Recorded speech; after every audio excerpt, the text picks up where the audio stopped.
आणि आता एक ब्रेकिंग न्यूज समोर येते। आरती साठेंची मुंबई उच्च न्यायालयाच्या अतिरिक्त न्यायमूर्ती पदावर निवड झाली आहे। महत्त्वाची अपडेट आपण पाहतोय। आरती साठे या एकेकाळी महाराष्ट्र प्रदेश भाजपच्या प्रवक्त्या होत्या आणि या पक्षाच्या लीगल सेलच्या प्रमुखही होत्या आणि त्यांची निवड आता मुंबई उच्च न्यायालयाच्या अतिरिक्त न्यायमूर्ती पदावर करण्यात आली आहे। आणि याविषयी अधिक माहिती देण्यासाठी आपल्या प्रतिनिधी वैदेही काणेकर आपल्या सोबत जोडले गेले आहेत। वैदेही, आपण पाहतोय आरती साठेंची मुंबई उच्च न्यायालयाच्या अतिरिक्त न्यायमूर्ती पदावर निवड झाली आहे, काय अधिक माहिती आहे? नक्कीच आपण बघतोय की आरती साठे प्रकरणावरून गेल्या काही दिवसापासून राजकारण तापलं होतं, मात्र अखेर त्यांची निवड झालेली आहे।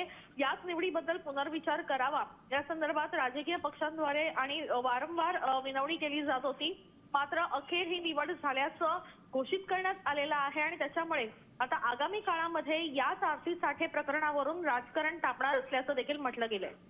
नक्कीच धन्यवाद वैदेही, तुम्ही दिलेल्या महत्त्वपूर्ण माहितीबद्दल। आपण पाहतोय आताची महत्त्वाची बातमी, आरती साठे यांची मुंबई उच्च न्यायालयाच्या अतिरिक्त न्यायमूर्ती पदावर आता निवड झालेली आहे। महत्त्वाचं म्हणजे आरती साठे या एकेकाळी महाराष्ट्र प्रदेश भाजपच्या प्रवक्त्या होत्या आणि या पक्षाच्या लीगल सेलच्या प्रमुखही होत्या। त्या पार्श्वभूमीवर आता राजकारण चांगलंच तापलेलं आहे। विरोधक या निर्णयाला विरोध दर्शवतात। आता isakal.com आहे देशातील नंबर 1 ची मराठी न्यूज वेबसाईट। प्रत्येक अपडेटसाठी isakal.com ला नक्की भेट द्या।